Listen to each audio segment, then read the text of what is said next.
Nós queremos estender as mais cordiais boas-vindas a todos os nossos irmãos, aos estudantes que estão nos visitando pela primeira vez e aos que estão também conectados pelo Zoom conosco nessa noitinha.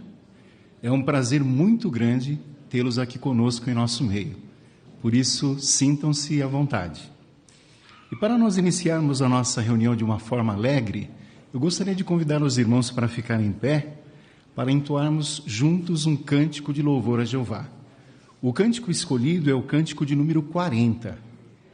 Esse cântico ele tem por tema, Você já decidiu? Baseado em Romanos, capítulo 14, versículo 8. Ouçamos a introdução sonora e em seguida cantemos todos juntos.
Hoje nós teremos a conferência pública e quem está convidado é o nosso irmão Gabriel Gomes, da nossa congregação Jardim das Magnólias. O irmão Gabriel irá nos falar debaixo do seguinte tema: Viva para fazer a vontade de Deus. Vamos ouvi-lo.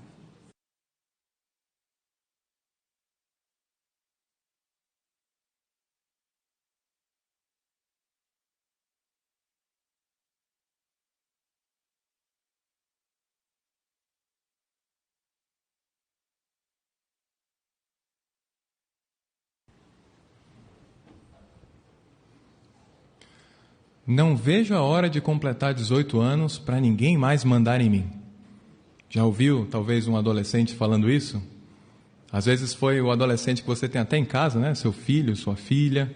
Ou então você lembra de ter falado isso também quando era jovem. Isso daí é normal, isso é natural. Não é culpa desse jovem querer ser independente. O mundo em que nós vivemos promove um espírito de independência, ou seja, um espírito de que ninguém manda em mim, eu sou livre para fazer o que quiser.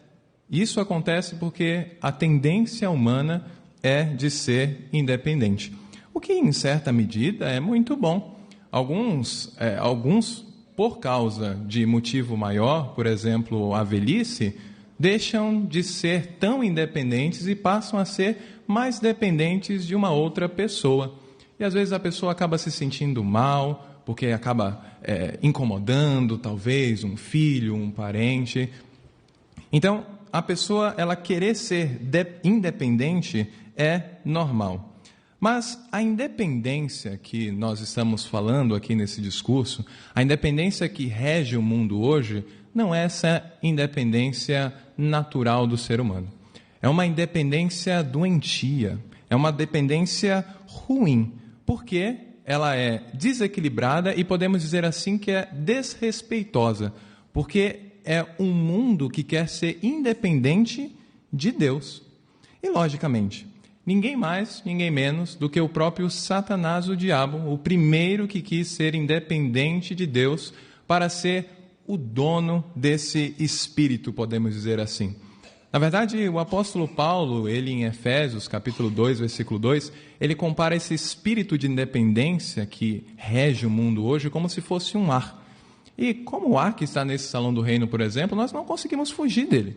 Nós respiramos esse ar e sofremos a influência desse ar de independência, esse ar doentio do mundo. Esse ar demoníaco, quando inalado por pessoas que não querem servir a Jeová, essa pessoa começa a demonstrar características bem parecidas com o dono desse ar, Satanás, o diabo. Ela começa a desrespeitar princípios divinos, começa a demonstrar egoísmo, arrogância, ambição, uma tendência de estabelecer seus próprios padrões de moral, ignorando o que Deus diz sobre aquele assunto. Lembra muito Satanás. Então podemos dizer que quanto mais uma pessoa respira esse ar demoníaco, mais parecido ela fica com Satanás. Mas ela reflete as suas características.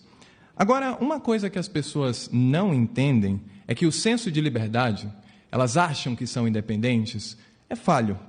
Porque elas acham que podem fazer o que quiser, quando quiser, são livres, mas, na verdade, elas são dependentes de alguma coisa.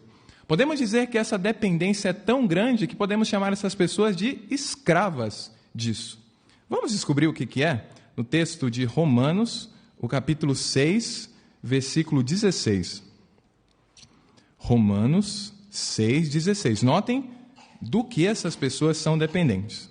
Diz assim: não sabem que, se vocês se apresentam a alguém como escravos para lhe obedecer, são escravos daquele a quem obedecem, notem, quer do pecado que leva à morte, quer da obediência que leva à justiça. Notaram? O texto diz que a pessoa ela é tão dependente do pecado que ela vira escrava do pecado. E essa escravidão ela é involuntária também. Não é que a pessoa ela quer ser escrava do pecado. Na verdade, em muitas culturas, as pessoas elas nem sabem o que é pecado e essa palavra nem tem no vocabulário. E mesmo assim, nós podemos dizer que essas pessoas elas são escravas do pecado. Quando se fala para esse tipo de pessoa que não tem no vocabulário deles que eles cometeram um pecado, na verdade, eles acham que é crime, que ela fez algo de errado. Mas o pecado não é isso, não necessariamente. Nós somos dependentes, escravos do pecado, sem se aperceber disso. Agora, qual que é a origem dessa dependência pecaminosa? A Bíblia ensina que Adão e Eva, os primeiros humanos, foram pessoas reais, sim, mas, diferente dos que são dependentes do pecado, eles eram livres. Era como se tivesse uma alforria do pecado. Não tinha nenhuma escravidão para com o pecado. Eles tinham, então, a oportunidade de viver para sempre se obedecessem a Deus. Mas aí, libertários, pessoas que defendem a independência, podem dizer, não, mas Adão e Eva, eles eram dependentes sim, eram escravos. Eles eram escravos das ordens de Deus. Irmãos, Jeová, no que se tem relato na Bíblia, deu apenas uma ordem para Adão e Eva. Se eles obedecessem essa única ordem, eles seriam livres e viveriam para sempre. Imagine a cena. Imagina numa dependência de escravidão, o amo chega para o seu escravo e fala, você não pode, hoje a tarefa do seu dia e dos próximos dias, na verdade, vai ser que você não pode comer daquela árvore. Os escravos falam, mas qual árvore? Aquela não, aquela você pode comer. Não, aquela lá no canto ali, aquela você não pode comer. O resto, você pode comer tudo. O que mais que eu tenho que fazer? Não, só isso. Essa é a sua tarefa do dia. O escravo ia ficar feliz da vida, né? Nem parece ser uma ordem direta. Então, da mesma forma, irmãos, podemos dizer que Adão e Eva eram totalmente livres. Mas nós sabemos que o final da história não é tão positivo assim. Eles obedeceram àquela única ordem que Deus deu para eles, não para eles cumprirem, no caso. E pensando nesse sentido, irmãos, seria desamoroso da parte de Deus se ele desse várias ordens naquela ocasião para Adão e Eva. Nós falamos no início do discurso que é uma tendência humana querermos ser independentes. Nós temos essa tendência porque Jeová nos criou dessa maneira. Jeová nos criou para sermos independentes. Então, não faz sentido Jeová ter criado Adão e Eva para querer ter liberdade e dar várias regras para eles. Por isso que ele só deu uma regra e, mesmo assim, Adão, por vontade própria, diferente daquelas pessoas citadas também no início do discurso que são dependentes do pecado, mas não porque eles escolheram. Adão e Eva não, eles escolheram ser dependentes do pecado. E Jeová disse que se eles fizessem isso, se eles desobedecessem, eles morreriam, e foi exatamente isso que aconteceu. Com isso, irmãos, Adão perdeu a oportunidade de viver para sempre livre. E isso afetou não somente a ele, a sua esposa, mas também todos os seus descendentes. Podemos dizer que os descendentes que estavam nas entranhas de Adão, no seu código genético, foram afetados por aquela má decisão que ele fez. E a condenação que Adão teve foi passada para esse código genético, para todos os seus descendentes, fazendo então que todos aqueles que nascessem de Adão, o primeiro homem, a sua linhagem, a humanidade inteira, se tornasse escravo do pecado. Mas Jeová, ele proveu a libertação. Jeová, ele escreveu a carta de alforria. Ele não tinha obrigação nenhuma de fazer isso. Adão, ele escolheu, conforme mencionado, ser escravo do pecado. Mas Jeová, mesmo assim, guiado pelo seu amor, providenciou um resgate para libertar a humanidade do pecado e da morte. Vamos ver como que Jeová fez essa libertação da humanidade aqui no texto de Romanos, o capítulo 6, agora o versículo 23. Romanos 6, 23. Diz assim: pois o salário pago pelo pecado é a morte, mas a dádiva que Deus dá é a vida eterna por Cristo Jesus, nosso Senhor. Sim, irmãos, Jeová, ele providenciou um resgate, através, conforme citado no texto, do nosso Cristo Jesus. E se não fosse por ele e por Jeová, nenhum outro poderia libertar, nenhum outro poderia assinar essa carta de alforria, libertando a humanidade do pecado e da sua penalidade, a morte eterna. Jeová, ele fez isso por enviar do céu seu Filho amado, perfeito, nascendo também como um humano perfeito, que pudesse dar a sua vida para nós. Diferente de Adão, Jesus não escolheu ser escravo do pecado. Ele viveu uma vida perfeita sem pecar. E mesmo assim, ele morreu. Portanto, dentro dos seus genes, novamente, Jesus ele tinha a capacidade de gerar uma raça humana perfeita. E ao fazer isso, ele substituiu Adão. Por isso que o texto de Isaías fala e chama Jesus de Pai Eterno, porque Jesus ele substitui Adão como nosso pai, tendo assim a possibilidade de nos libertar do pecado e nos seus genes nos tornar perfeitos, por assim dizer, possibilitando a vida eterna a todos que exercem fé no sacrifício de Jesus. O vídeo Por que Jesus Morreu, disponível no jw.org, traz uma comparação bem interessante sobre esse sacrifício de Jesus e Adão. Fala sobre um dono de uma fábrica que roubava regularmente, né? E a fábrica foi à falência por causa de tanto roubo que esse chefe mau fazia, fazendo com que todos os funcionários fossem demitidos sem receber nada.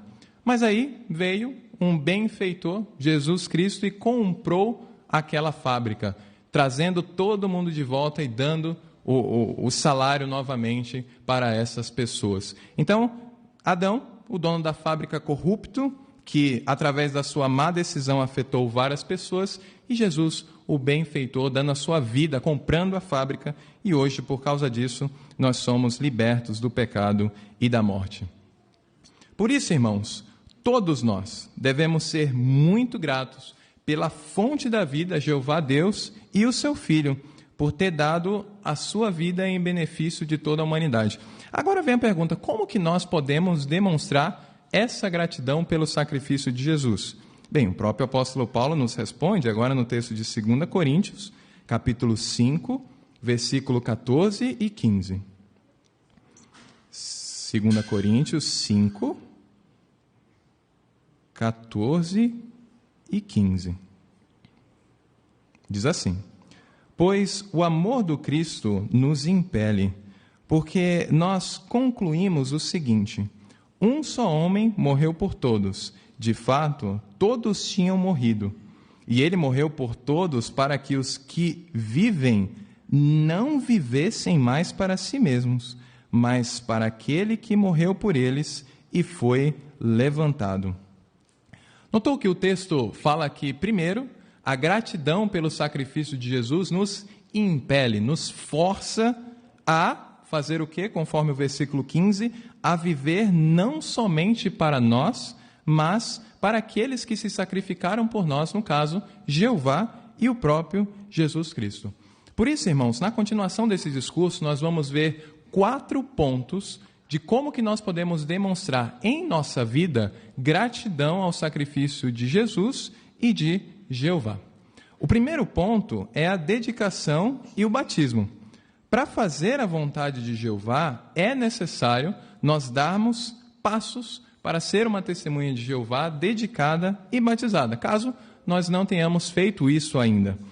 Mas é preciso mesmo se batizar? Talvez alguém pergunte. Será que só vindo na reunião, ficando aqui com os irmãos, leio todas as sentinelas, despertais, sai um artigo no JW, eu leio tudo, não preciso me batizar?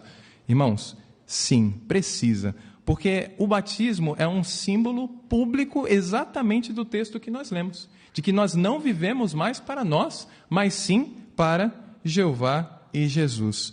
Para estar no meio daqueles que também fez esse ato de dedicar a sua vida, nós também precisamos dedicar a nossa. A sentinela de 15 de março de 2013, na página 17, repetindo, sentinela de 15 de março de 2013, na página 17, traz um quadro com 9 passos que levam ao batismo e ao crescimento contínuo. Então, se você ainda está pensando em se batizar, talvez possa ver em que passo você está. Citando eles para os irmãos terem uma noção, o primeiro é: iniciamos por absorver conhecimento de Jeová e de seu Filho Jesus Cristo. A pessoa começa a aprender sobre Jeová através de um estudo bíblico. Quanto mais ela aprende, quanto mais ela vai absorvendo conhecimento, vem o segundo passo, que é a fé. Começa a crescer com o aumento desse conhecimento. Quanto mais fé nós temos, maior a nossa amizade com o Jeová. E assim como um amigo que a gente quer conversar toda hora, manda mensagem toda hora, também é com o Jeová. Só que, para conversarmos com Jeová, precisamos do terceiro ponto, que é a oração. Então, a pessoa ela começa a orar regularmente a Jeová. O ponto 4 diz que nós vemos a necessidade de se associar com pessoas que também fazem a mesma coisa. É como se você começasse a ter o mesmo ciclo de amigos que Jeová tem. Você começa a ser amigo de quem é amigo de Jeová. Em quinto, essa pessoa se arrepende de seus pecados. Não somente se arrepende, mas como fala o ponto 6, ela dá a meia volta e rejeita todas as coisas ruins que ela havia feito. O 7, a gente começa a gostar tanto do amor e do que nós estamos aprendendo, que isso nos impele, isso nos força a falar para outros que é muito bom ser amigo de Jeová também. E essa pessoa começa a ir no campo, começa a pregar para outras pessoas a respeito de Jeová e de Jesus. Por último, na verdade o ponto 8, nós nos dedicamos a Jeová através de uma oração. E nessa oração nós imitamos o que Jesus, quando esteve aqui na terra, também fez. Ele estava disposto a ir contra a inclinação natural dele para fazer a vontade de Jeová. Jesus ele não queria passar por todo aquele sofrimento, mas ele sabia que era necessário. Por isso, ele, numa oração, se dedicou a Jeová e disse que não é como ele queria, mas como Jeová queria. E por último, assim também como Jesus fez, simbolizar a sua dedicação através do batismo em água. Notaram a importância do batismo, que até o próprio Jesus, quando esteve aqui, também se batizou. Sim, irmãos, quer estejamos batizados ou quer nós estejamos dando passo para isso, nós precisamos continuar a rejeitar um modo de vida egoísta. E aí vem um segundo ponto que se aplica para os dois, tanto os batizados como os não batizados, que é fugir da imoralidade sexual. Como que fugir da imoralidade sexual tem a ver com gratidão ao sacrifício de Jesus? Paulo também responde, agora no texto de 1 Coríntios, o capítulo 6, o versículo 18 ao 20. 1 Coríntios, capítulo 6, versículo 18 ao 20. Note o que diz. Fujam da imoralidade sexual. Qualquer outro pecado que o homem possa cometer é fora do seu corpo. Mas quem pratica a imoralidade sexual peca contra o seu próprio corpo. Vocês não sabem que o seu corpo é o templo do Espírito Santo que está em vocês e que lhes foi dado por Deus? Além disso, vocês não pertencem a si mesmos, pois foram comprados por um preço. Portanto, glorifiquem a Deus no corpo de vocês. Notaram um ponto aqui? Notaram um princípio? Por que fugir da imoralidade é mostrar gratidão ao sacrifício de Jesus? Paulo ele diz que o nosso corpo não nos pertence. Realmente, ele foi comprado pelo sacrifício de Jesus, pelo sangue sacrificial. Então, quando nós praticamos qualquer tipo de imoralidade sexual com o nosso corpo, é como se nós estivéssemos violando algo que não é nosso. E na própria lei humana, isso é crime. Imagina na lei de Deus. Então, como que nós podemos fazer o que Paulo ele disse aí logo no início do texto, né? Fugir da imoralidade sexual. Bem, a própria expressão que Paulo usa já nos dá a ideia. Fugir, né? Não ficar perto. A pessoa que fica perto da imoralidade sexual é aquela pessoa que consome coisas que talvez leve à imoralidade sexual. Músicas degradantes, vídeos sexuais, materiais impressos ou qualquer outra coisa que promove essa conduta. Outra coisa também que devemos ter muito cuidado é com a pornografia. Pessoas que consomem esse tipo de material faz com que ignoremos a frase de Paulo aí de fugir da imoralidade sexual e é mais fácil essa pessoa sucumbir a um ato fornicador. Outra coisa que também pode nos atrapalhar são as más companhias. Quando nós andamos com pessoas que acham normal a imoralidade sexual, acham normal o estilo de vida imoral, degradante, nós começamos a nos acostumar com esse estilo de vida e começamos a achar que parece que não é tão ruim assim. Achamos que é normal isso, achamos até atraente o estilo de vida dessas pessoas. O terceiro ponto aqui citado, irmãos, é mostrar gratidão pelo resgate por não se empenhar em ter riquezas, nem ter amor por coisas materiais. Como que ter amor por coisas materiais é não mostrar gratidão pelo sacrifício de Jesus? Bem, agora não é Paulo que responde, agora foi Jesus, no texto de Mateus, o capítulo 6, versículo 24. Mateus, capítulo 6, 24. diz assim: ninguém pode ser escravo de 2 senhores, pois ou amará um, ou odiará um e amará o outro, ou se apegará a um e desprezará o outro. Notem o final.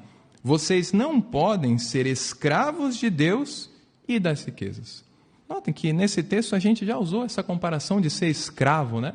E aqui Jesus, no texto, ele compara uma relação de escravidão com as riquezas. E quando a pessoa ela é escrava da riqueza, ela não pode ser escrava de Deus, conforme o próprio Jesus disse. E isso, irmãos, quando nós temos essa relação de escravidão com as riquezas, é realmente não dar valor ao sacrifício de Jesus, porque podemos comparar novamente que Jesus ele se empenhou tanto ele como Jeová, para assinar a nossa carta de alforria. É como se a gente descartasse aquilo e voltasse para uma outra escravidão, que no caso é a escravidão para as riquezas. E essa comparação que Jesus fez realmente é verdadeira. A pessoa, quando ela começa a ser escrava das riquezas, isso começa a refletir na sua vida. Ela começa a negligenciar coisas mais importantes. E não somente assuntos espirituais, não.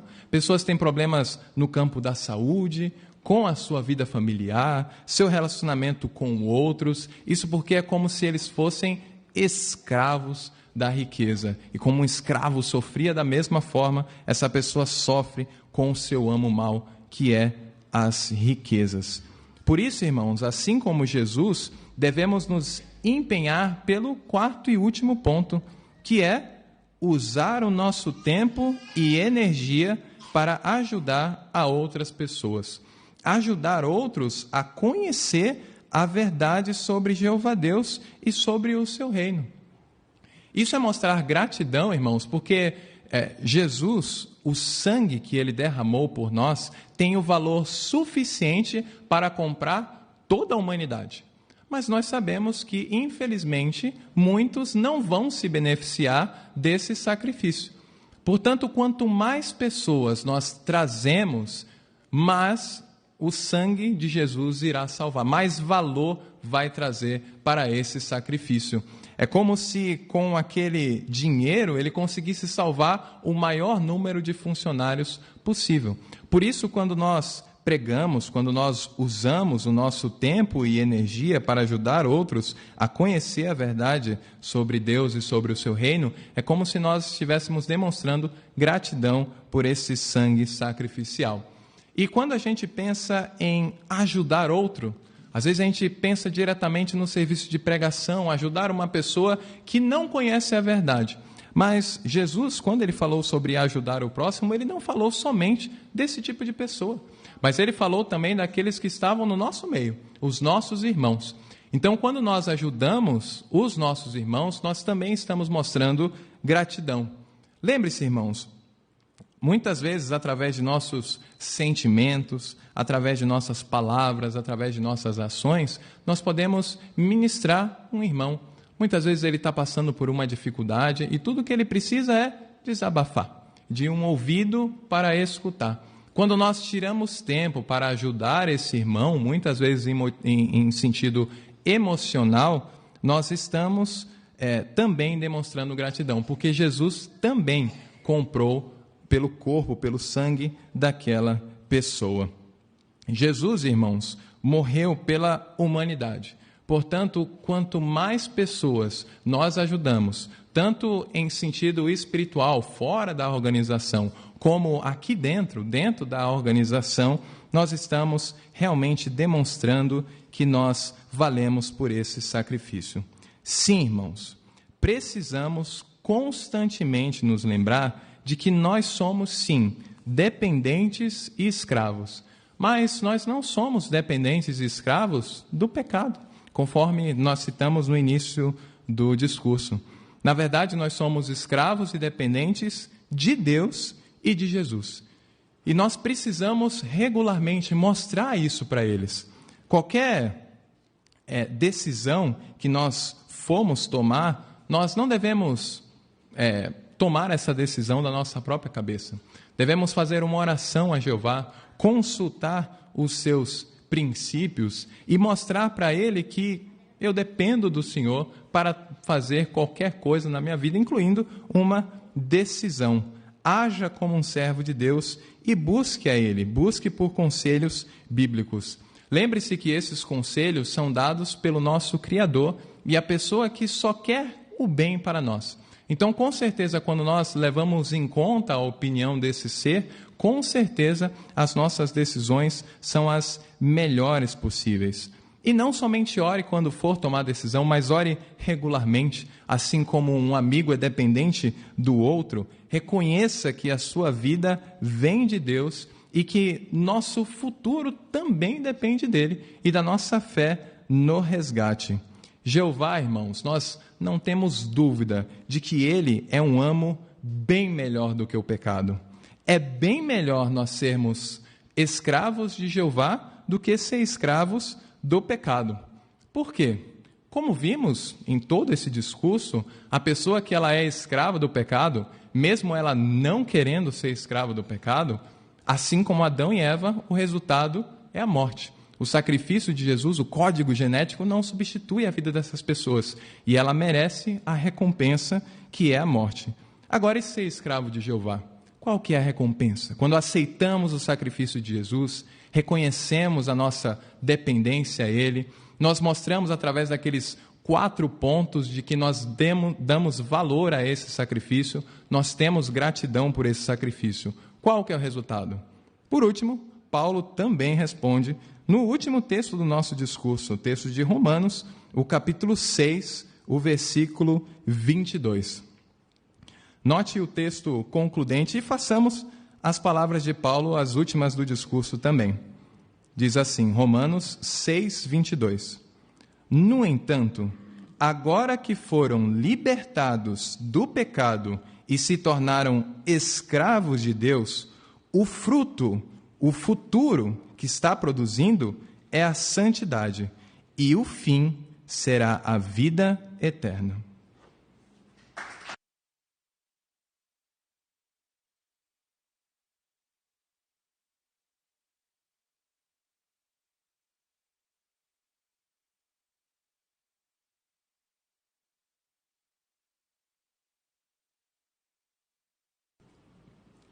Queremos agradecer a Jeová, que é o provisor de toda a informação, toda a instrução que recebemos aqui nessa noitinha, bem como também ao excelente proferimento do nosso irmão Gabriel Gomes, que nos ajudou a entender biblicamente que servir e viver para fazer a vontade de Deus é a melhor decisão a tomar.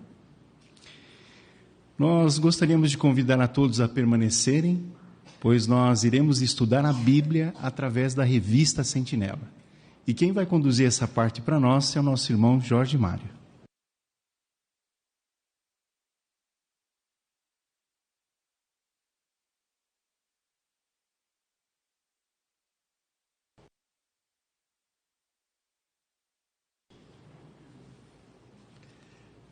Nós renovamos as boas-vindas aos irmãos, aos amigos. É um prazer estarmos juntos depois deste revigorante discurso, para estudarmos a Bíblia juntos por perguntas e respostas. Para iniciar essa segunda reunião, vamos entoar um cântico. Os que desejarem poderão ficar de pé. O cântico é o de número 97, cujo tema é A Palavra de Deus nos ajuda a viver. É baseado em Mateus capítulo 4, versículo 4. Nós vamos ouvir a introdução musical e podemos acompanhar.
Muito bem, nosso estudo de hoje está na revista Sentinela de fevereiro de 2023.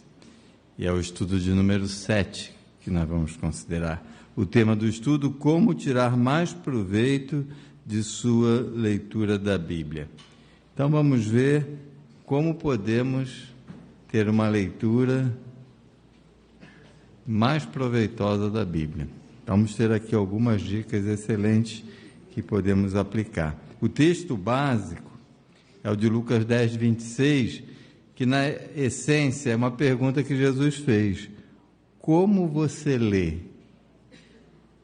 Então vamos pensar nisso, durante o nosso estudo, nessa pergunta que Jesus fez. Muitas pessoas leem a Bíblia, mas não entendem a Bíblia. Muitos acham um livro muito difícil, mas nós vamos ver aqui 3 pontos de vista que vão nos ajudar a ter uma leitura proveitosa. Você está convidado a participar com seus comentários. Especialmente o primeiro comentário deve ser bem objetivo, né? Para que outros possam também participar. O irmão Darcy Galdereto vai nos ajudar lendo os parágrafos e os textos, e nós vamos acompanhar a leitura do primeiro parágrafo. Já parou para pensar no privilégio que seria ouvir Jesus ensinando? Ele sempre citava as Escrituras Sagradas e fazia isso de cor. Tanto é que, em suas primeiras palavras depois do seu batismo e em algumas das suas últimas palavras antes de morrer, Jesus citou parte das Escrituras. E nos 3 anos e meio do seu ministério, Jesus leu e citou várias vezes as Escrituras em público. O que mostra que a palavra de Deus era muito importante para Jesus? Irmã Milka.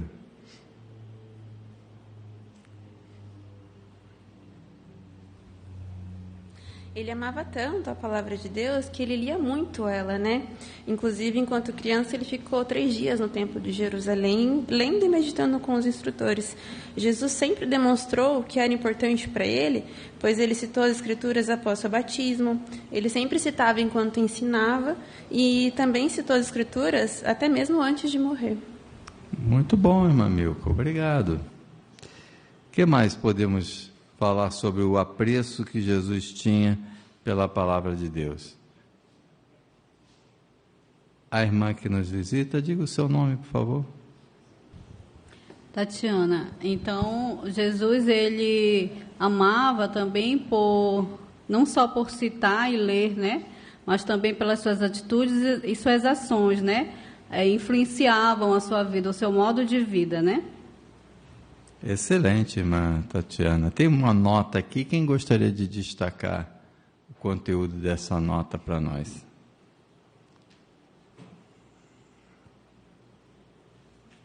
Tem a ver com o que aconteceu com Jesus no seu batismo. Irmã Lídia Luz? A nota destaca que no momento que Jesus se batizou e foi ungido com o Espírito Santo, ele recuperou suas lembranças quando vivia no céu. Excelente, isso mesmo. Muito bem, vamos ao parágrafo de número 2. Antes de começar o seu ministério, Jesus leu e ouviu a palavra de Deus muitas vezes. Sem dúvida, ele ouvia José e Maria citando as Escrituras enquanto conversavam em casa. Jesus também ia todos os sábados na sinagoga com sua família. Ali, enquanto as Escrituras eram lidas, ele escutava com atenção. E com o tempo, ele podia ler esses escritos sagrados por conta própria. Com isso, Jesus passou não apenas a conhecer bem as Escrituras, mas também a amar o que lia e aplicar na vida tudo o que aprendia. Por exemplo, lembre-se do que aconteceu quando ele tinha apenas 12 anos de idade. Os instrutores do templo, que conheciam bem a lei, ficaram admirados com o seu entendimento e suas respostas. O que ajudou Jesus a conhecer bem as Escrituras? Irmão Aelton Alves. Foi ler e ouvir a palavra de Deus várias vezes. Isso, muito bom, irmão Aelton. Nós temos aqui uma imagem que vamos colocar na tela. Quem gostaria de comentar esta imagem? Irmã Thaís Gaudi. Em Lucas 2:52, ali diz que Jesus progredia em sabedoria e em desenvolvimento físico, né? Então, na primeira gravura, a gente vê Jesus, quando era criança, prestando atenção ao que seus pais estavam ensinando, né? Falando para ele de Jeová.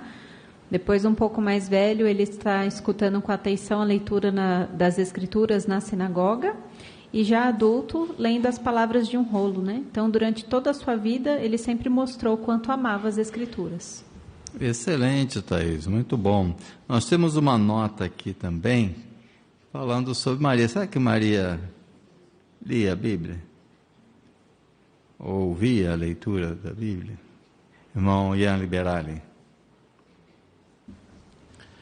Esse caso há de ser destacado, né, que tanto José quanto Maria, eles aplicavam bem o princípio lá em Deuteronômio 6, 6 e 7, né? Eles procuravam sempre conversar, inculcar no seu filho, que até então era Jesus, as Escrituras. Isso fica claro porque aí na nota mesmo menciona que Maria ela conhecia bem as Escrituras porque citou algumas passagens bíblicas. E até talvez eles não tivessem dinheiro para ter suas próprias cópias das Escrituras. Mas eles devem ter prestado bastante atenção quando eles iam aprender sobre Jeová lá na sinagoga, para depois lembrarem e dizerem ao seu filho. Excelente, irmão Ian. Mas será que a família de Jesus tinha mesmo o hábito de ir regularmente às reuniões lá na sinagoga? Irmã Oralda Fonseca.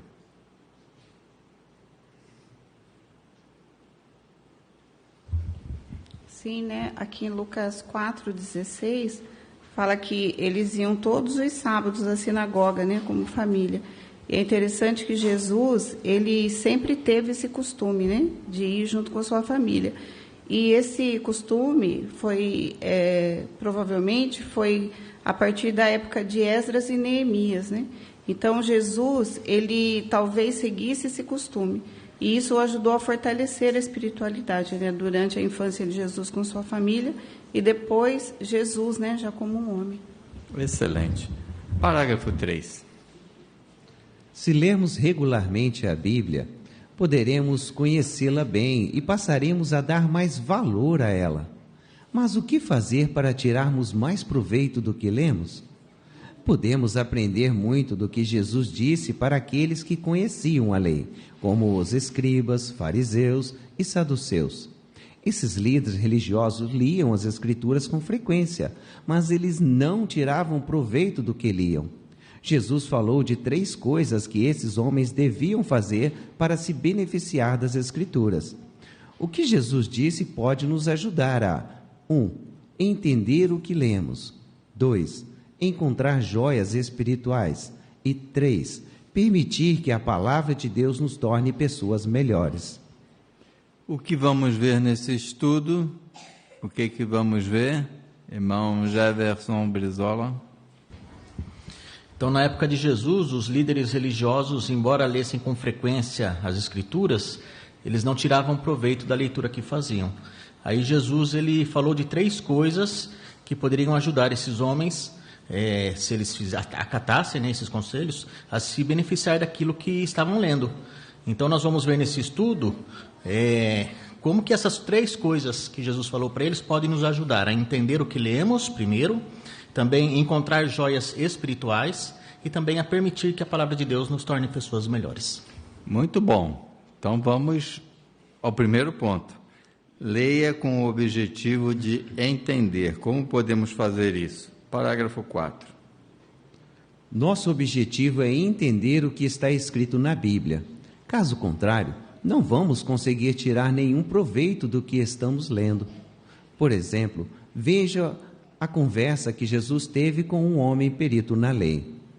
Quando esse homem perguntou o que precisava fazer para ganhar a vida eterna, Jesus fez uma pergunta para ele: o que está escrito na lei? Como você lê? O homem deu a resposta certa, citando o que as Escrituras dizem sobre o amor a Deus e ao próximo. Mas daí, o homem disse: quem é realmente o meu próximo? Isso mostra que, na verdade, ele não entendeu o que tinha lido. Por isso, ele não sabia como aplicar essa parte das Escrituras na sua vida. Qual deve ser o nosso objetivo ao ler a Bíblia? Irmã Roberta Castro. Então, nosso objetivo é entender o que está escrito, né? Aqui traz um exemplo de uma conversa que Jesus teve com um homem que era perito na lei, e esse homem perguntou o que precisava, né, para ganhar a vida eterna. E ali ele deu uma resposta certa, né? Porque Jesus fala assim: como você lê? E ele citou que as Escrituras dizem que sobre o amor a Deus e ao próximo. Só que em seguida ele perguntou: quem é realmente o meu próximo? Então mostrou que ele não entendeu o que ele tinha lido, né? Independente do grau de instrução, né, da pessoa, nós podemos desenvolver essa capacidade de entender o que estamos lendo. Então, esse exemplo mostrou que esse homem não entendeu o que ele tinha lido, então ele não podia aplicar na sua vida, né, aquele entendimento. Obrigado, irmã Roberta. Vamos ler esse relato? Lá em Lucas 10, versículos 25 a 29. Lucas 10, do 25 ao 29. Irmão Darcy vai ler para nós. Então, um homem perito na lei se levantou para provar e perguntou: instrutor, o que devo fazer para herdar a vida eterna? Ele lhe disse: o que está escrito na lei? Como você lê? Em resposta, ele disse: ame a Jeová, seu Deus, de todo o seu coração, e de toda a sua alma, e de toda a sua força, e de toda a sua mente, e o seu próximo como a si mesmo. Ele lhe disse: você respondeu corretamente. Persista em fazer isso e obterá a vida. Mas, querendo se mostrar justo, o homem perguntou a Jesus: quem é realmente o meu próximo? E agora? Ele entendeu, ele entendia o que lia? Irmã Júlia Felipe. Pela pergunta que ele fez, nós vemos que não, né? Mas eu achei interessante a referência no texto de Lucas, no versículo 29, quando o homem fez essa pergunta sobre quem é o seu próximo, explica lá nessa referência que para os judeus, os próximos eram somente os que seguiam as leis judaicas. Então, aplicando nessa matéria que estamos estudando, talvez a nossa criação, cultura e vivência que nós tivemos pode influenciar na forma como nós vamos entender a leitura. Pois mesmo que a gente tenha um desejo sincero de fazer o que agrada a Jeová, isso não garante que a gente vai entender logo de primeira. Então, o que nós lemos, por isso, é tão importante que o que vamos ver nessa matéria, que tem vários conselhos para melhorar a nossa leitura da Bíblia, entender e aplicar. Muito bom, Júlia. Irmã Laís Alves. E ainda nessa referência fala que ele perguntou, mas ele já tinha uma opinião formada sobre. Então, isso também é importante. Quando a gente lê a Bíblia, né? A gente vai querer entender o que Jeová quis dizer com aquele relato, não o que a gente quer, né? Que foi o caso dele, que ele fez. Muito bom.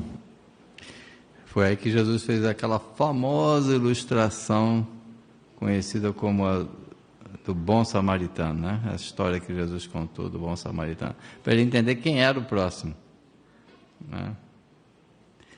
Jesus conclui dizendo: é você que se faz próximo da pessoa, né? Então, olha como a leitura da Bíblia pode ser útil quando entendemos o que Jeová quer dizer, né? Muito bom. Parágrafo 5.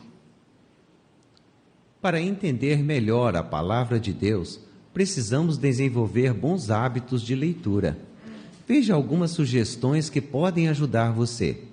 Ore antes de começar sua leitura.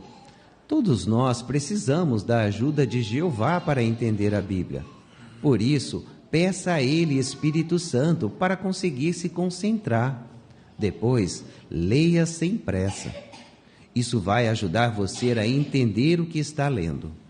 Talvez você ache bom ler em voz alta ou acompanhar a gravação do áudio da Bíblia.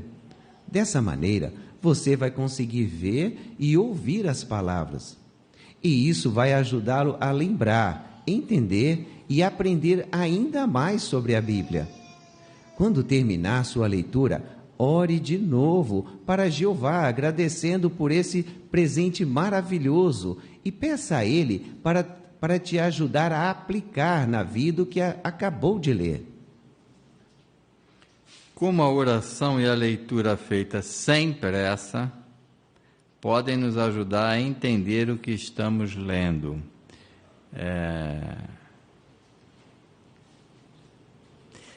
Vinícius Navarro.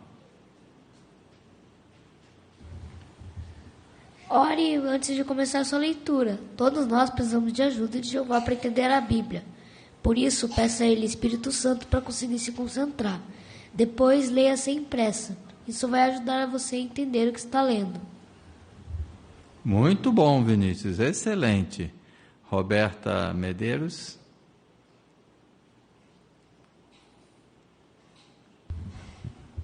E sobre ler sem pressa, o texto de Josué 1:8 nos incentiva a ler a Bíblia dia e noite de forma cuidadosa, sem pressa. E o fim do versículo nos mostra o resultado disso. Nosso caminho será bem-sucedido e agiremos sabiamente. Muito bom, Roberta. Sobre a oração, irmã Evelyn Otso.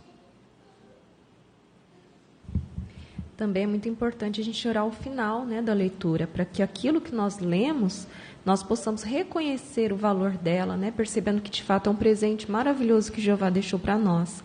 E também a ajuda dele para aplicar aquilo que aprendemos, porque de nada adiantaria entendermos e não aplicarmos. Então a aplicação também é muito importante, por isso devemos orar. Excelente, muito bom. Irmão Tom Alves. Josué 1:8, no finalzinho, fala que se nós fizermos isso, nosso caminho vai ser bem sucedido. Então aí entra a importância do que a irmã Eve falou, aplicar o que nós estamos aprendendo. Se a gente não consegue fazer isso, a gente não vai conseguir aplicar os conselhos na nossa vida diária. Então esse texto é bastante apropriado, mostra para a gente como é importante a gente entender o que nós estamos lendo. Excelente, muito bom. Parágrafo 6. Veja mais 2 sugestões que vão ajudá-lo a entender melhor a Bíblia. Faça perguntas sobre o que você leu. Ao ler uma passagem da Bíblia, pergunte-se: quem são os personagens principais? Quem está falando? Com quem ele está falando e por quê? Onde e quando isso aconteceu? Essas perguntas vão ajudar você a pensar no que está lendo e a entender os pontos principais. Faça breves anotações enquanto lê. Quando você escreve, é como se estivesse colocando os seus pensamentos em palavras, e isso pode ajudá-lo a entender melhor o assunto. Além disso, escrever ajuda você a não esquecer o que leu. Suas anotações podem incluir perguntas, pesquisas, pontos principais, uma aplicação do que está lendo ou simplesmente como você está se sentindo. Fazer isso pode ajudá-lo a ver a Bíblia como uma mensagem de Deus que foi escrita para você. Por que fazer perguntas e breves anotações pode ajudá-lo na sua leitura? Luana Galdereto. Quando eu estudo a Bíblia em casa com o meu pai, eu faço anotações, porque depois consigo lembrar do que eu li e estudei. Muito bom, Luana, isso é bom. O que mais podemos fazer que vai ajudar-nos a entender o que lemos? Irmã Laís Mascarenhas.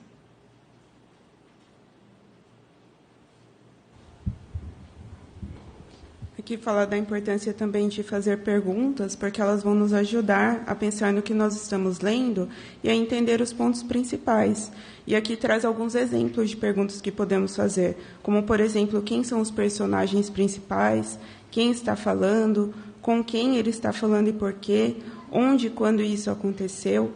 E algo que nos ajuda a responder essas perguntas também é ouvir a leitura da Bíblia, porque ela muda as vozes, né? Então, nós conseguimos visualizar melhor a cena. É verdade, muito bom, Laís, isso mesmo. Nós temos uma imagem nesse parágrafo e gostaríamos que alguém pudesse comentá-la. Vamos colocar essa imagem. Irmã Vanessa Garcia. Então, aqui nós vemos como podemos fazer anotações, tanto usando a versão impressa, como também a digital. Na primeira, a irmã está colando as anotações que ela fez na Bíblia, né?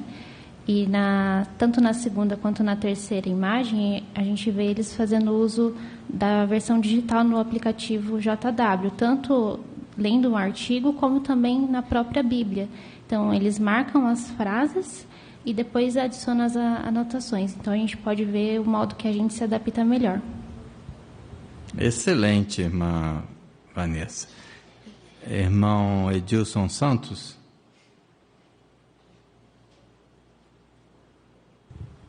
Na gravura da esquerda, na foto da esquerda, né, nós vemos lá uma anotação, né? A anotação é sempre interessante, porque muitas vezes, depois de um tempo, a gente fala, eu vi isso em algum lugar, eu não lembro onde foi, eu não lembro a publicação, né? Mas quando a gente, na hora, surgiu a curiosidade, você foi lá na biblioteca online, fez a pesquisa, já corre lá, anota na margem, né? Que isso é uma dica interessante. Sempre que você passar os olhos ali naquela passagem, você vai lembrar da anotação, e isso é uma maneira de ficar gravado na mente. Excelente. Irmão Alan Venâncio.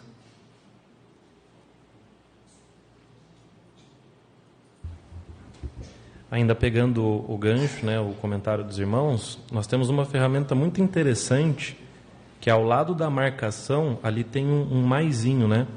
Então nós conseguimos criar uma etiqueta para aquela passagem da Bíblia, por exemplo, né? Então nós conseguimos colocar uma nota ali, e ao adicionar essa etiqueta nós conseguimos também colocar um título. E se formos lá no final do aplicativo, né, tem lá estudo pessoal. Então ao clicarmos ali, nós vamos direto naquele texto da Bíblia. Por exemplo, se estivermos passando alguma coisa em nossa vida, nós podemos ir direto no estudo pessoal, ou se tivermos algum argumento, né, do morador ali, a hora que estivermos no campo, fica muito mais fácil da gente relembrar os textos ali. Excelente. Pense lá, Maria, José, Jesus, eles não tinham a Bíblia em forma de livro, era rolo, eles não tinham um rolo pessoal, tinha que ir na sinagoga, ir lá ouvir ou ler, se não tivesse outro lendo na frente dele, né? Não estava lá dividido em capítulos e versículos, então encontrar uma passagem da Bíblia também não era fácil. Hoje, só com o dedinho ali, vamos lá no livro que nós queremos, no capítulo, no versículo. Tem o guia de pesquisa, vamos falar depois. Parágrafo 7. Jesus falou de uma qualidade importante que precisamos ter se quisermos entender a Bíblia: o discernimento. Mas o que é discernimento? É conseguir ver a relação ou a diferença entre uma ideia e outra e enxergar além do óbvio. Jesus também falou que precisamos de discernimento para conseguir identificar os eventos que cumprem profecias bíblicas. Para tirarmos o máximo de proveito do que lemos na Bíblia, é muito importante termos essa qualidade. Vamos ler Mateus 24:15, depois aí a gente pode comentar esse texto, vai nos ajudar a comentar. Portanto, quando vocês virem a coisa repugnante que causa desolação, da qual fala Daniel, o profeta, estar num lugar santo, que o leitor use de discernimento. Que qualidade precisamos ter quando lemos a Bíblia e por quê? Temos uma jovenzinha lá atrás, diga o seu nome e comente. Manu. Aline? Manu. O discernimento. Muito bom. Obrigado. Irmão Matheus Brizola? O discernimento é nós conseguirmos ver a relação ou a diferença entre uma ideia e a outra, e enxergar além do óbvio. E Jesus falou que precisamos de discernimento para conseguir identificar os eventos que cumprem profecias bíblicas. Excelente, Matheus. Você foi no ponto-chave do texto, né? Não vamos discutir a profecia de Daniel, né? Nós queremos pegar essa frase aí, que o leitor use de discernimento. Então, quando lemos a Bíblia, precisamos ter discernimento. Excelente. Muito bom. Parágrafo 8. Jeová dá discernimento para seus servos. Por isso, ore a Ele e peça ajuda para desenvolver essa qualidade. Mas você também precisa agir em harmonia com as suas orações. Como? Leia com atenção e compare o que você está lendo com aquilo que você já sabe. Algo que pode ser de ajuda é pesquisar em nossas ferramentas de estudo. Por exemplo, você pode usar o Guia de Pesquisa para Testemunhas de Jeová. Isso vai ajudá-lo a discernir qual o significado de uma passagem bíblica e como você pode aplicá-la na vida. Se ler a Bíblia com discernimento, você vai conseguir entendê-la melhor. Como podemos ler com discernimento? Irmã Laís Navarro.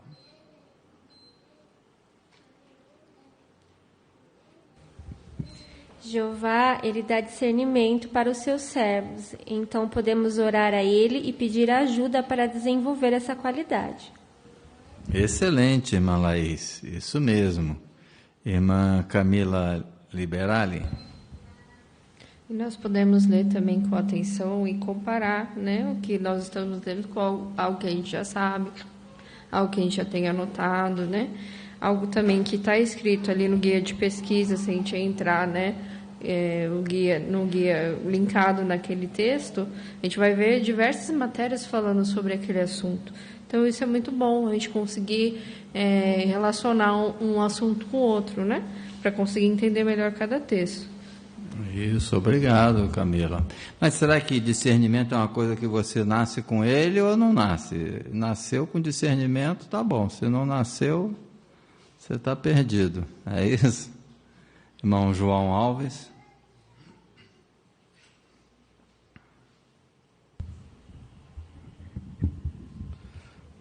Aquela oração que nós fazemos no início, né, para começar a ler, nós podemos pedir a Jeová que nos dê essa qualidade que é tão importante para entender a Bíblia. Isso, excelente. Irmã Maiana Sampaio.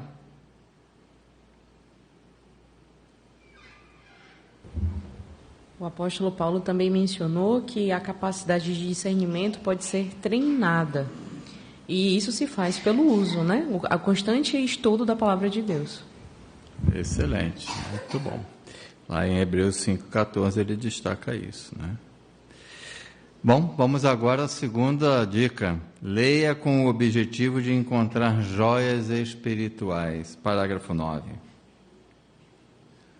Os saduceus conheciam muito bem os 5 primeiros livros das escrituras hebraicas, mas eles não aceitavam verdades importantes contidas nesses livros.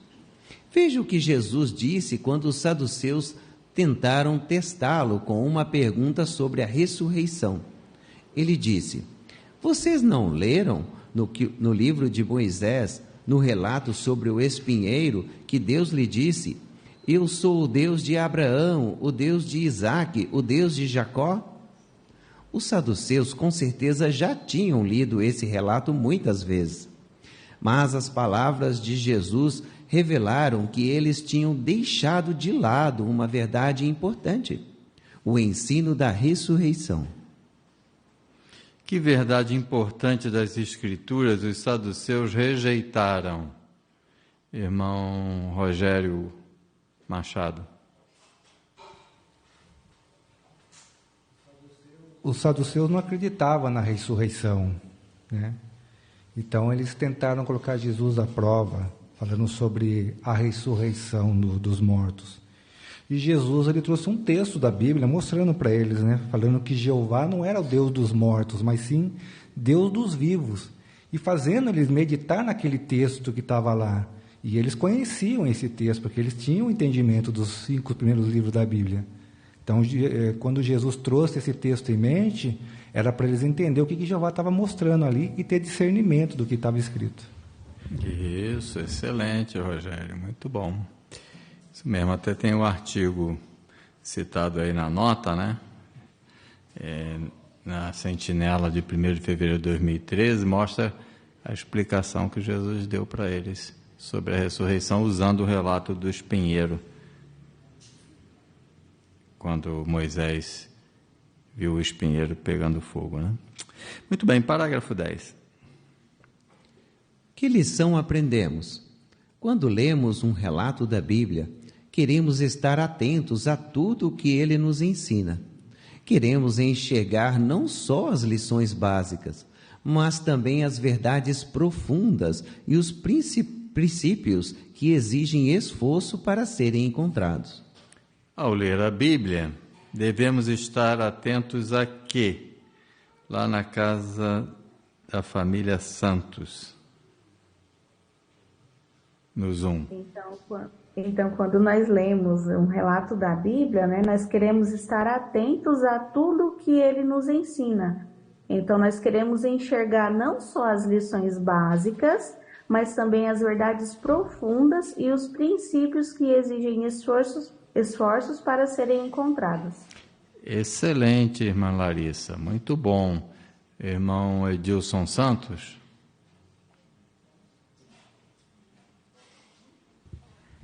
O caso dos fariseus, né? Dos saduceus, né? Conhecer, eles conheciam. É bem provável que a hora que Jesus citou essa passagem, eles pensaram, por que eu não pensei nisso, né? Aqueles mais humildes, né? Quantas vezes já li isso e não parei para pensar.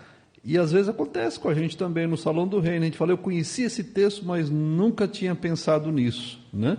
Então tem as mensagens diretas, mas também tem aquelas subliminares, que à medida que a gente for se aprofundando, a gente vai entendendo mais, né? Ler com discernimento. Muito bom. Parágrafo 11 agora. Como você pode encontrar joias espirituais na sua leitura da Bíblia? Veja o que diz 2 Timóteo, capítulo 3, versículo 16 e 17. Toda a Escritura é inspirada por Deus e proveitosa para ensinar, para repreender, para endireitar as coisas, para disciplinar em justiça, a fim de que o homem de Deus seja plenamente competente, completamente equipado para toda boa obra. Esse texto diz que toda a Escritura é proveitosa para 1. Ensinar, 2. Repreender, 3. Endireitar as coisas e 4. Disciplinar. Esses 4 pontos se aplicam até mesmo a livros da Bíblia que você não lê com tanta frequência. Então, quando for ler um relato da Bíblia, faça isso com atenção e tente ver que princípios ele ensina e o que você pode aprender sobre Jeová e seu propósito. Tente enxergar também como esse relato pode repreender. Como assim? Uma passagem da Bíblia pode nos ajudar a identificar tendências e atitudes ruins que tenhamos e nos ajuda a rejeitá-las. Isso vai nos ajudar a continuar fiéis a Jeová. Tente perceber como aquela passagem pode ser usado para endireitar ou corrigir um ponto de vista errado, talvez de alguém que você encontrou no ministério. E procure por pontos que vão disciplinar e ajudar você a ver as coisas do ponto de vista de Jeová. Se tiver esses 4 pontos em mente, você vai encontrar joias espirituais que vão enriquecer sua leitura da Bíblia. Então, de acordo com 2 Timóteo 3, 16 e 17, como você pode encontrar joias na sua leitura da Bíblia? Irmã Evelyn, Jéssica, Otso.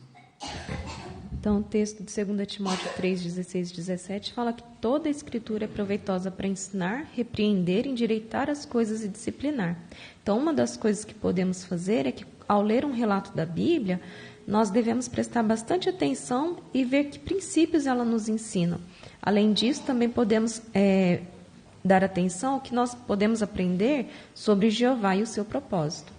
Excelente, irmã Evelyn. Irmã Milka Venâncio.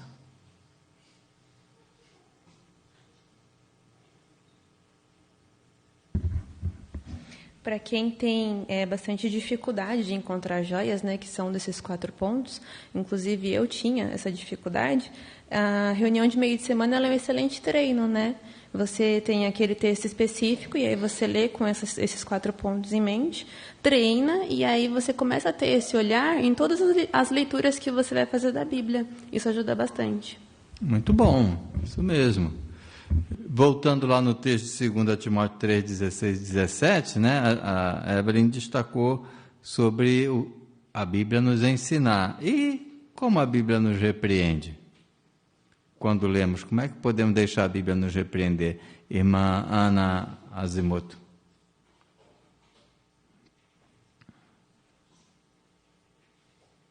Então, muitas vezes, uma passagem da Bíblia, ela pode fazer com que a gente enxergue uma atitude que a gente tenha e que a gente, às vezes, precisa melhorar. Então, a gente precisa de muita humildade, né, quando a gente estiver fazendo isso, para que a gente possa rejeitar, né, essa tendência nossa, e assim isso vai nos ajudar a ser fiéis a Jeová.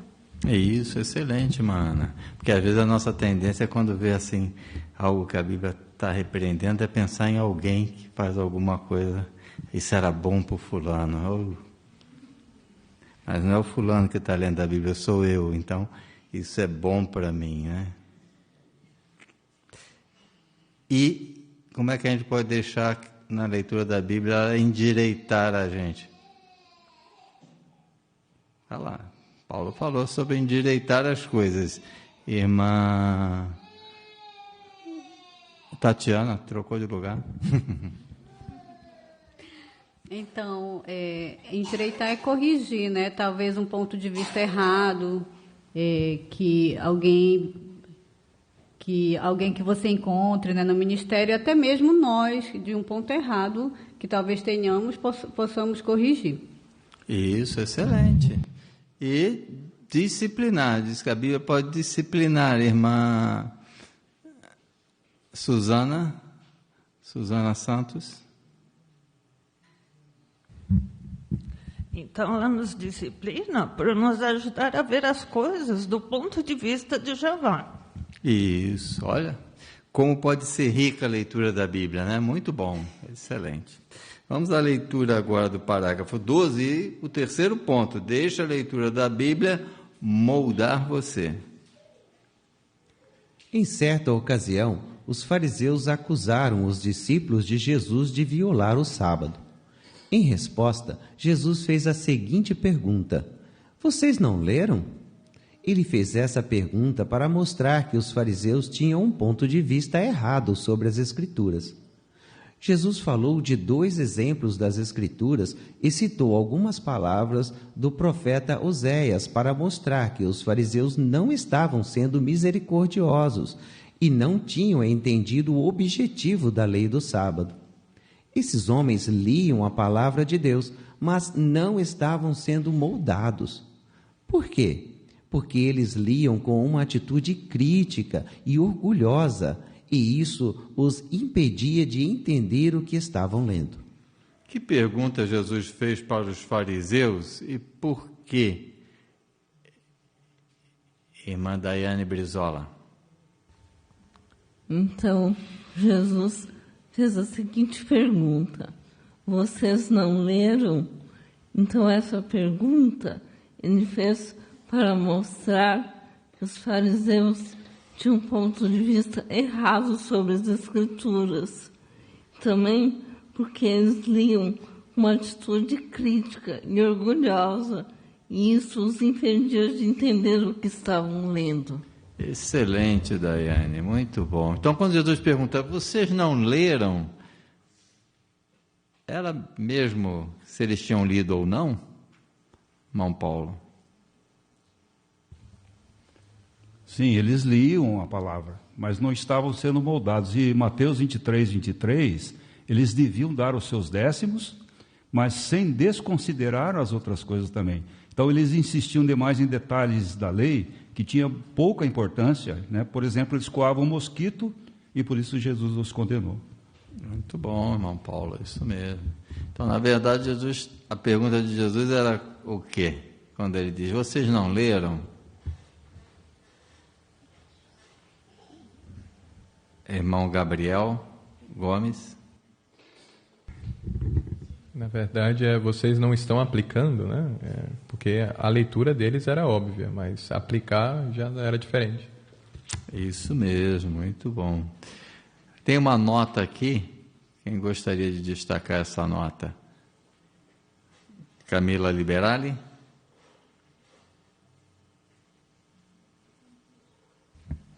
Um relato parecido em Mateus 19, 4 a 6, onde Jesus ele faz uma pergunta parecida ali para os fariseus, mas a respeito da criação do homem e da mulher, né? Mas eles não conseguiam entender como esse relato ensinava o ponto de vista de Deus sobre o casamento. Novamente, Jesus, vocês leem, mas não entendem e não aplicam. Isso, muito bom. Parágrafo 13. As palavras de Jesus nos ensinam que precisamos ler a Bíblia com a atitude certa. Não queremos ser como os fariseus. Pelo contrário, queremos ser humildes e estar dispostos a aprender. Como diz a Bíblia, precisamos aceitar com brandura a implantação da palavra. Se tivermos brandura, vamos permitir que a palavra de Deus crie raízes em nosso coração. As lições que encontramos na Bíblia sobre misericórdia, compaixão e amor só vão nos moldar se não formos críticos nem orgulhosos.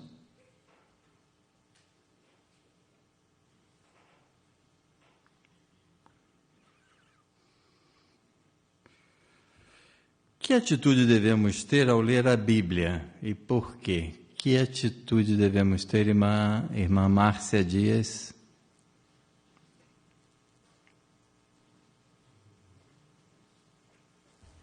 Nós queremos ter a atitude correta, né? Queremos ser humildes e estar dispostos a aprender, aceitando com brandura a implantação da palavra de Jeová. Só assim permitiremos que a palavra de Deus crie raízes no nosso coração. Excelente, irmã Márcia, é isso mesmo. Então, esse é o ponto. Irmão Nunton. Para nós identificarmos se nós estamos fazendo isso, né? É só nós nos perguntarmos, será que eu sou uma pessoa misericordiosa? Né? Será que eu sou uma pessoa amorosa? Mostro compaixão com os outros? Se nós conseguimos perceber isso em nós, é sinal de que nós realmente estamos aplicando o que nós estamos aprendendo. Excelente. Vamos ver um exemplo no parágrafo 14? O modo como tratamos outras pessoas mostra se estamos permitindo ou não que a palavra de Deus nos molde.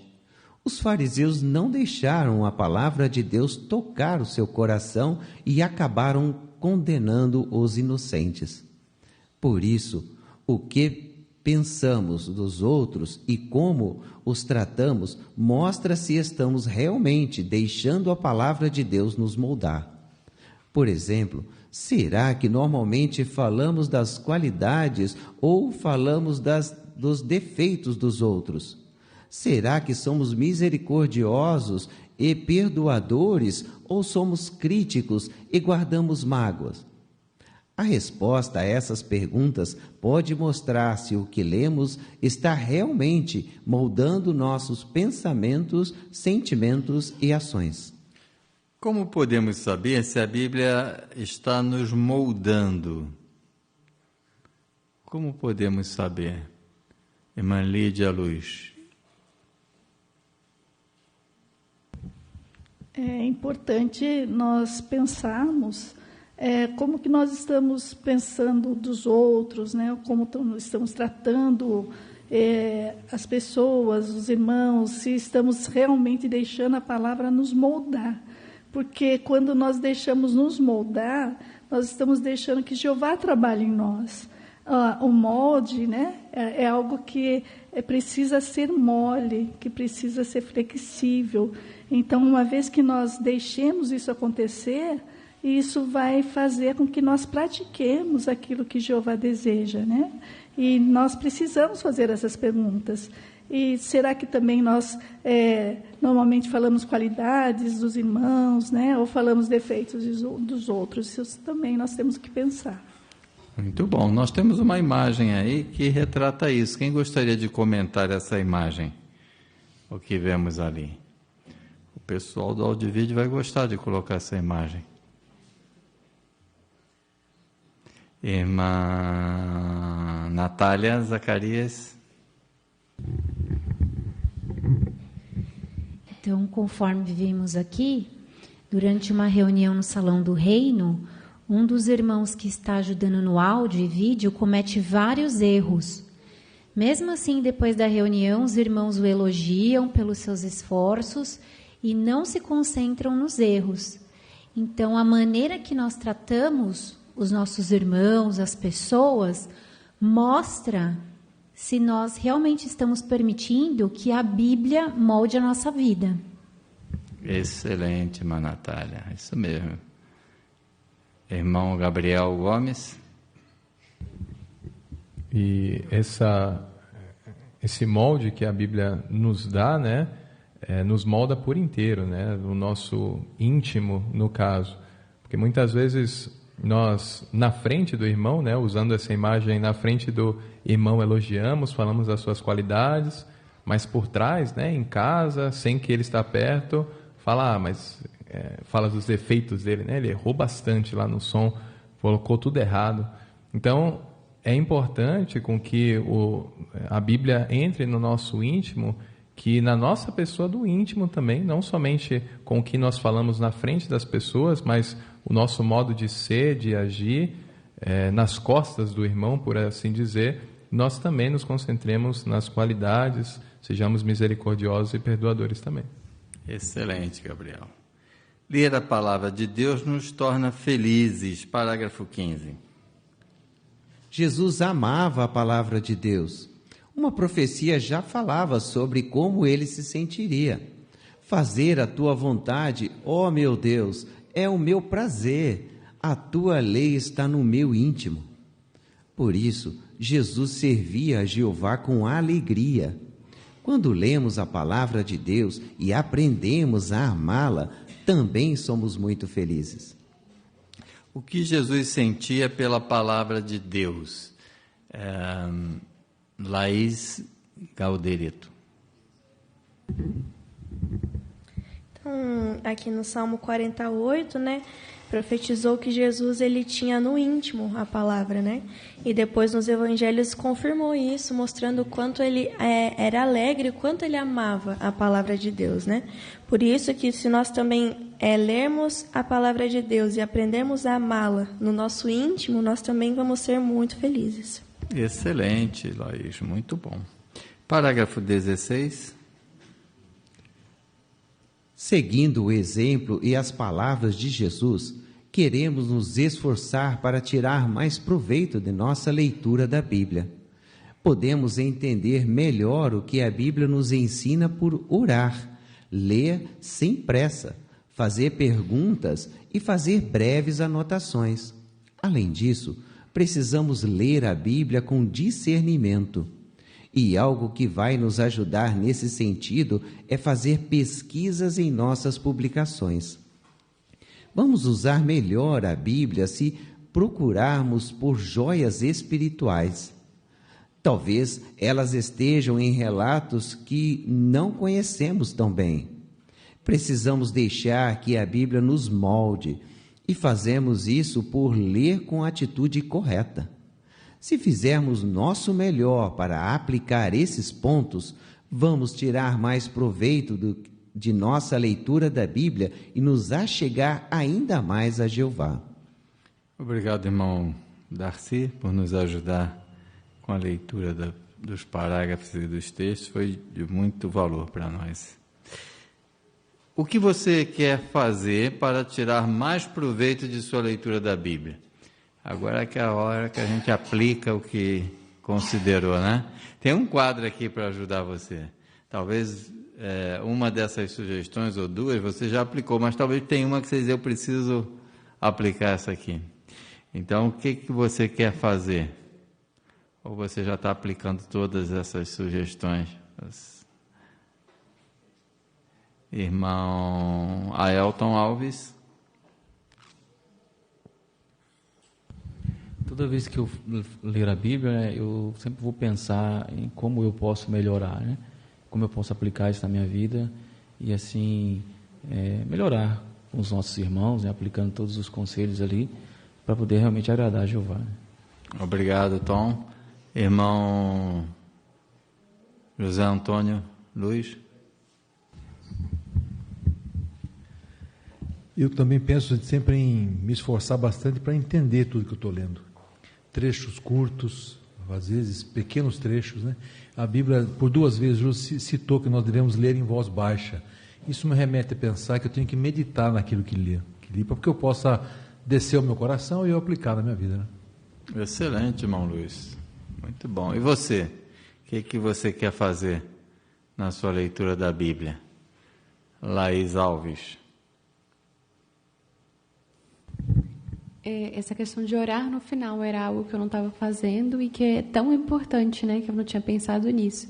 Porque a gente está pedindo a ajuda de Jeová para o que a gente leu, a gente conseguir aplicar, e isso é essencial. Aí a gente lembra do que Jesus perguntou lá para os saduceus: vocês não leram? Vocês não estão aplicando? Será que vocês não leram? Boa, Laís. Irmão Edilson Otso. Então, além de tudo isso que os irmãos comentaram, também é encontrar as joias espirituais. Às vezes nós lemos algum relato e nós temos que cavar fundo para encontrar aquela joia. Então, nós temos ali o guia de pesquisa, a nossa Bíblia eletrônica principalmente, e lá tem várias referências, então nós podemos fazer essa pesquisa profunda e assim até adquirir esse conhecimento e compartilhar também nas reuniões. Excelente, as joias. Às vezes a gente ouve aqueles discursos broadcast, puxa vida, né? De onde é que eles tiraram isso? É da Bíblia, né? Então, essa passagem. Júlia Felipe. Um dos conselhos que deram aqui foi de fazer breves anotações. É uma coisa que eu comecei a fazer recente e eu vi que está dando bastante resultado, porque é uma forma de ajudar a entender e gravar mais na mente, para depois lembrar do que eu li. Isso, excelente, Júlia. Vocês lembram qual era a recomendação que Jeová... Aliás, não era uma recomendação, era a ordem que Jeová dava para os reis de Israel? O que eles tinham que fazer, irmão Rafael Zacarias? Eles tinham que fazer a sua própria cópia da lei, das escrituras, né? Isso. Ajuda a gravar, né? Quando a gente escreve, a mente retém mais. Excelente, meus irmãos. Muito obrigado por seus comentários. Então, ao fazer a sua leitura da Bíblia, o que vai ajudá-lo a entender o que está lendo? É a recapitulação agora, hein? Irmã Amanda Galdereto.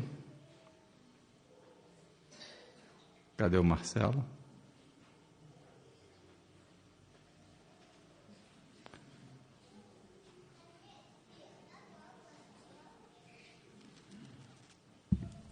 Então, nós vimos no estudo algumas coisas que podem nos ajudar, né? Uma delas é a oração, tanto para começar a leitura como no final da leitura, nós pedimos a bênção de Jeová, vai nos ajudar a entender melhor. Também ler sem pressa, né? Quando nós lemos devagar, meditando, nós também conseguimos aprender e ver melhor.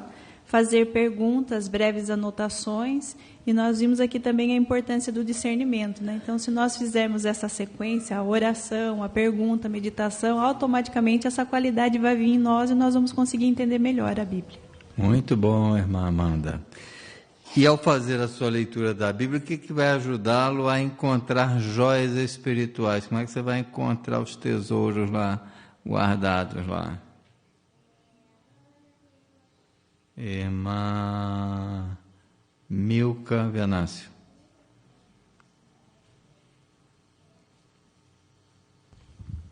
Temos que ler com atenção, né, e pensar naqueles 4 pontos que nós vimos, que é o que aquele texto nos ensina, como aquele relato pode repreender, endireitar e disciplinar.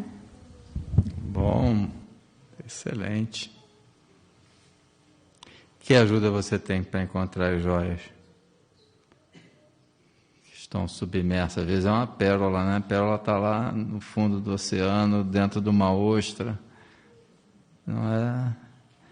Irmã Lídia Luz? Nós temos o guia de pesquisa, né, que nos ajuda a encontrar essas joias, porque o superficial fica mais fácil, mas encontrar uma joia valiosa exige mais esforço. Isso, muito bom, irmã Lídia. E ao fazer a sua leitura da Bíblia, que vai ajudá-lo a ser moldado por Jeová?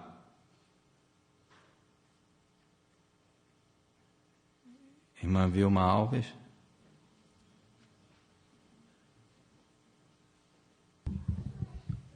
Então, que vai nos ajudar a termos atitude diferente dos fariseus, né? Porque eles tinham atitude crítica e eram orgulhosos, né? Então, devemos ser humildes e estar dispostos a aprender. Excelente, irmã Vilma. Irmã Odete Fares está no Zoom.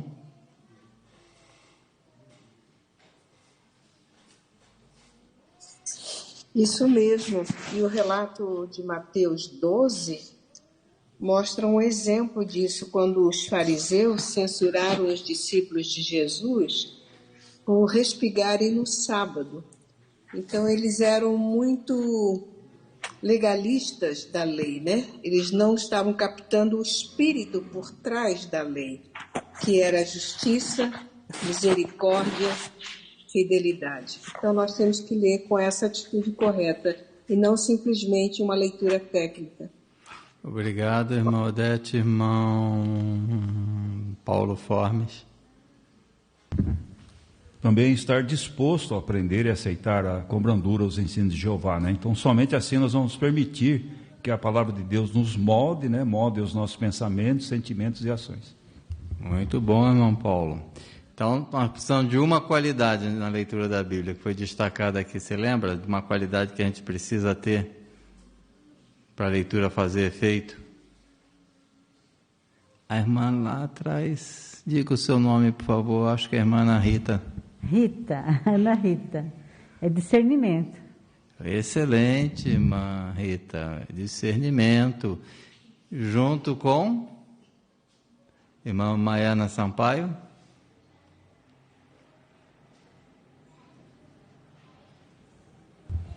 Com a brandura. Brandura. Mais uma, irmão Rogério. A humildade. Humildade. Agora essa leitura ficou chique demais, hein? Muito bom. Com discernimento, brandura e humildade para aplicar, né? Aquilo que lemos. Muito bom, meus irmãos. Muito obrigado pelos seus excelentes comentários.